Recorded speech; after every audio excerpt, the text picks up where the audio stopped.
put this off for way too long.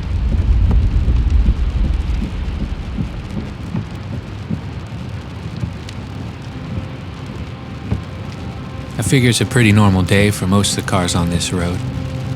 But for me, it's a big day.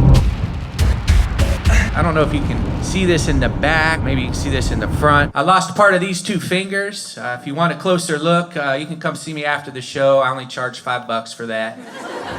I did it in 2018 over the 4th of July holiday, and I hate telling people I did it over 4th of July holiday because they automatically assume I did something stupid with fireworks. I didn't. I did something stupid on a jet ski. I was actually on the back of a boat. They were towing a jet ski. The rope they were using to tow the jet ski gets loose, flies towards me in the back. I go to grab the rope for some reason. Fingers get stuck between the rope and the seat, sliced them off. Yeah, hilarious.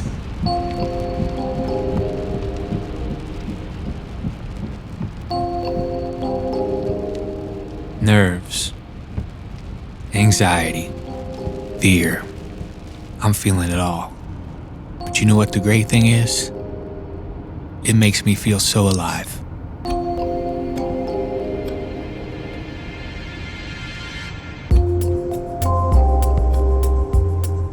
As a comedian, I'm used to being on the road. You can really find yourself on these long road trips. I look at it as my life is my art. My art is my life. If something makes me sad or hurts me, I want to make it funny. I want to make a joke out of the pain. I want people to relate to me, to understand. I want to understand them, but the only way to understand them is to understand myself. And that's scary, real scary. Please give it up for the very funny Brian Swinehart. Yeah, thanks, Jen. Man, I've never felt pain like that, man. Your finger's very sensitive. I'm in the emergency room. I'm cussing. I'm screaming. Doctor tries doing small talk with me to calm me down. He said to me, "So I hear you're a comedian." "Yes, Doc, I'm a comedian."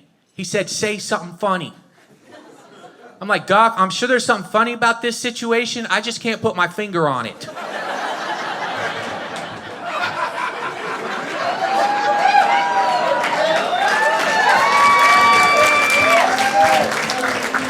Now can you please get to the task at hand? This shit hurts. Take the next left onto Woodside Drive, then you will arrive at your destination. After the boating accident, I went into a depression. I called my old wrestling coach, who used to work with me in high school. He was a mentor, Coach Dehart. I told him about the accident. He said, "That ain't nothing. You can overcome that in a heartbeat." He said, "Come meet me at the old wrestling garage." The old wrestling garage, where I spent a lot of time in my high school years, or as Bruce Springsteen would call them, the glory days. In life, you need mentors. Coach Dehart was and still is a mentor. What time is it? But they'll be like, "See, you don't want me to do that." He told me I should wrestle again. See how I used it? Yeah. Now, how long do you have to stay there? Not very, because guess what I'm going to do? I thought, man, how can I do that? It's been 20 years. I'll get my ass kicked. Now go grab the ankle. Oh, well, now you put it back. Get that ankle over there. Oh, there's that, yep. There you go, pull the elbow. Back.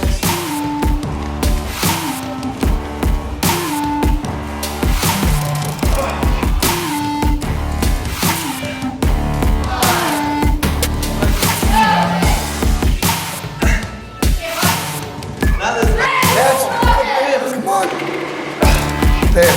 Once you have that foot. But I figure an ass beating is better than laying around in depression. Your name's up on the board.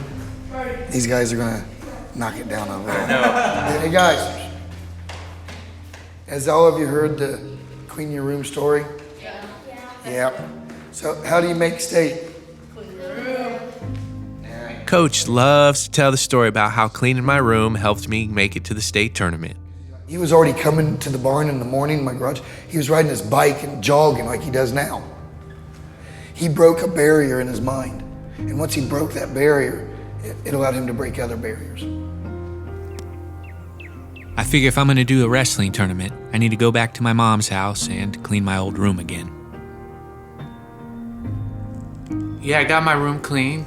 There's still little things here and there I would like to do, but from where it started with boxes everywhere and hard to get in and out, I did a good job. It took me 3 or 4 days of a lot of hours. I would have liked to put those hours somewhere else, but the room's looking pretty good. I got it organized, and there's still a lot of stuff I would like to throw out, but I gotta ask my mom about that. Some of the stuff's my mom's, some of the stuff's mine. Just so much stuff. It's hard to even keep track anymore. Yeah, if I throw out my stuff, I still gotta talk to my mom about that because, you know, she's sentimental. It bothers her. Yeah, it's not really worth it to toss it if it's gonna cause a problem. The match is coming up, and I need to train. So I'm training at Nick Spatola's. Nick and I used to wrestle in high school. He went on to wrestle at Indiana University. And now, he has his own wrestling camp. Wrestle! He accomplished his goals.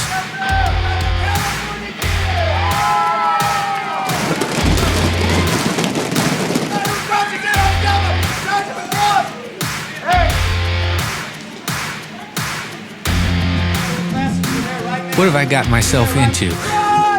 This ain't a good look. I'm getting my ass beat by everyone, even the junior high kids. I forgot how hard this was. I'm having second thoughts about this tournament. Unfortunately, I told too many people I'm gonna do it, so I have to stick with it. This is tough. I don't remember it being this tough.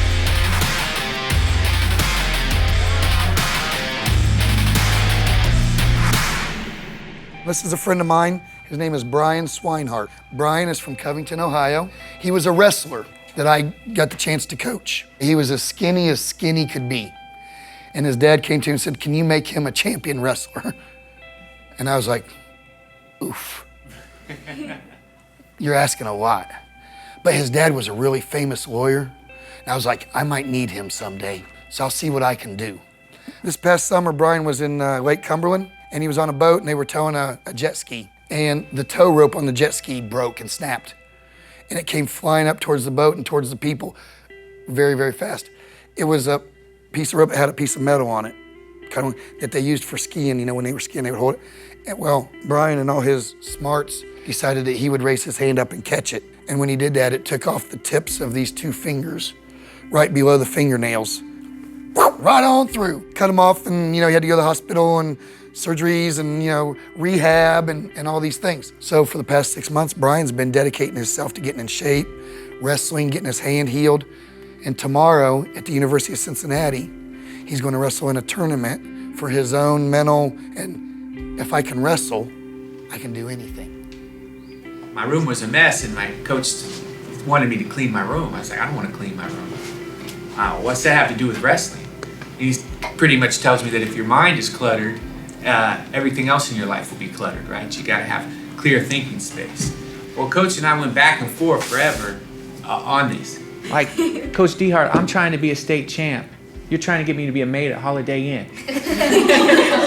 But you know what? It worked, man. I cleaned. I threw out everything, even my sister. My mom let her in again, of course. And I said, Coach, I cleaned my room. I'm going to state. And I started crying. 18 years old, 40 years old, and we're crying. Yeah. And he's like, I cleaned my room, Coach. I have a quote that says, there's one way to get better. Make yourself do something you don't want to do when you don't want to do it. Everybody can have muscles. Everybody can be fast. Everybody can be quick, all the things to be great. But if you don't have mental toughness, you'll fold like a chair and lose. Well, Brian had one thing that he mentally could not conquer, his bedroom. To this day, he tells everybody when they ask, well, how'd you get to state? And he doesn't say, I ran 100 miles, I lifted thousands of pounds, I wrestled every day, I gave 100% at practice. That's not his answer. You know what he tells every one of my wrestlers When I ask him, how'd you get to state? He says, I cleaned my room. hey, everybody give Brian a hand. What time is it?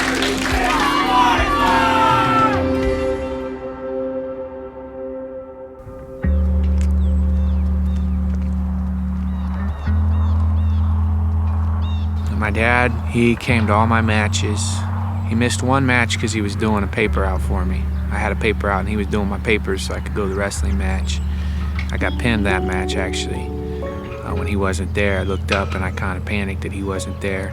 My dad was old, so I was always afraid he was gonna die. You know, I haven't wrestled since my dad died. Dad used to take me to all the tournaments and he was always there and it was kind of fun. You know, I'd make my weight and we'd go eat pancakes and stuff like that. I don't know if I never wrestled again because my dad died or if that had anything to do with it, because he always told me, you know, keep living, keep going, keep trucking. But I haven't wrestled since he died. And it's been 20 years, almost probably to this date, when I had my last match. Wrestling was a big thing with him and I. When I went to state, I had that big match. And when I won, it was kind of chaos. Everybody was congratulating me and everything. And then I seen in the corner of the gym, my dad, he had a handkerchief, and I seen him wipe his eye. When times are tough, man, I remember that him wiping his eye, knowing that he was proud of me. And that, you know, he probably died knowing that whatever I face, you know, I'll take it on. I know it meant a lot to him when I accomplished my goal. And the fact that I made state before he died, you know, I think that probably was a relief to him, knowing that I can accomplish my goals. Yeah, I mean, I can remember that day. Like, I think that's why going to state was such a big deal to me even today. It was more about that kind of little moments that I got that knowledge that he was so proud that he had to get a handkerchief out of his pocket. But I just want to win one more time. I don't know if there's a heaven, but if there is, man, if there is, I want my dad pulling out that hanky again tomorrow. It's been hard making this comeback, you know?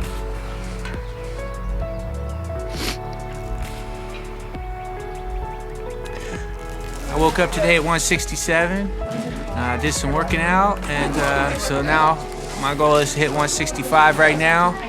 And if not, back to jumping rope and doing all that kind of crazy stuff.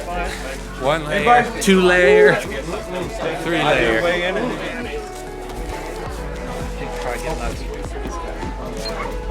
164.7, you ready? Yeah, I'm ready, baby. All right, man. You feel good? I feel awesome, dude. Good. Let's just have some fun, dude. Okay, cool. You know? Yeah. And show up tomorrow ready to get after it. Yeah, man. That's it. Okay. Okay, because there's some dogs here, dude. I know, there's some dogs. This ain't no Well, there's little, a swine dog. That's right. That's what I'm talking about. You're the swine dog. Swine dog. You're the There's swine and the dog. There are some dogs. I've seen them already. Okay. Tomorrow's gonna be a fun day. You got your singlet? Yes, thanks, man. Good. Yeah, and I'll bring some shirts by too and all that. Yes, swine dog shirts. Yeah. Perfect. Cool.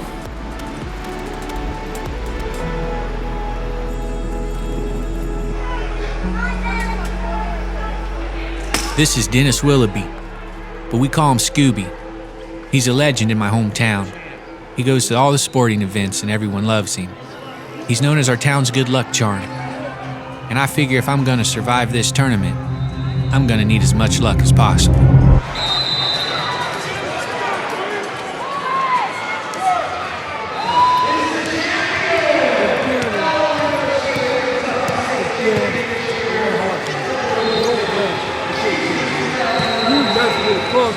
Get it done. Stop that. You hear me? Yes. Get it done. Get it done. Get it. I just gotta get my mind clear. Thinking about so much stuff. I forget what it's like to be in these tournaments. Forget how I used to get warmed up and just moving so fast. Can't believe the time is actually here. I can't believe I'm doing this.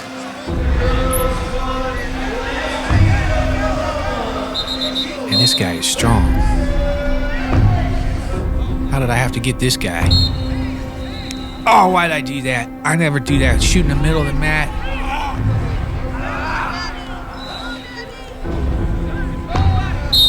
Man.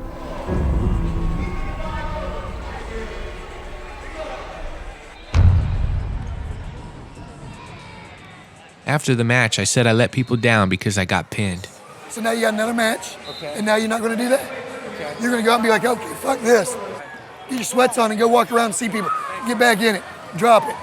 I just didn't want to let nobody down. Nobody was let down. Why was anybody let down? I would have let him down if I didn't go out and get pinned. My goal was to do the match, so when I hit the mat, I had accomplished my goal. When I was on the boat and my fingers got hurt, my fingers were bleeding so bad and the pain was so excruciating, I was afraid I wouldn't be able to do things with my hands. I thought about all the things in my life I hadn't done yet. Things I said I was gonna do, but hadn't done. It was a warning, like God was shaking me and saying, I ain't gonna keep you here forever, you fool. I can take you whenever I want.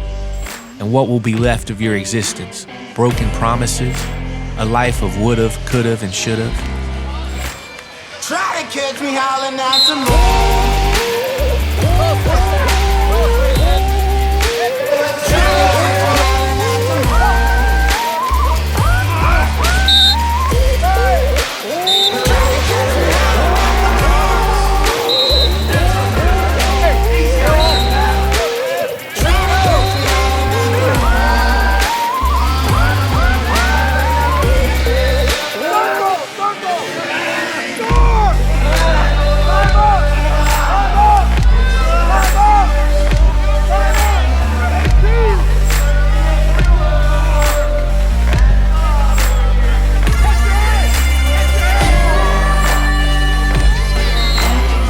So I cleaned my room again. Technically, I lost the match. Well, I got my ass beat. I wrestled like I hadn't wrestled in 20 years. Because I hadn't. Hey, you just did what you said. I don't want to get pinned. I'm going the whole match. Regular decision.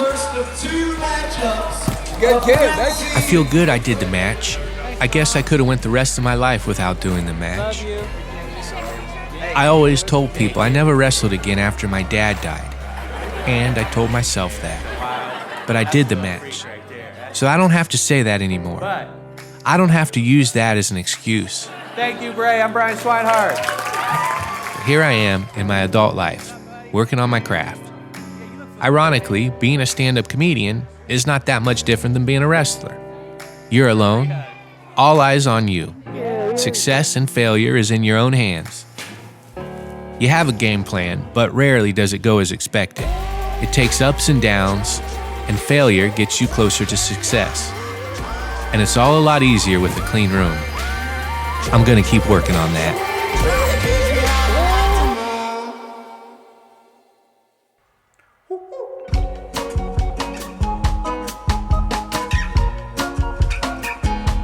I joined the high school wrestling team because the coach told me wrestlers who win get girls. Bullshit. Coach should have said wrestlers who lose get a dude's nuts in their face. I've been teabagged more than lifted.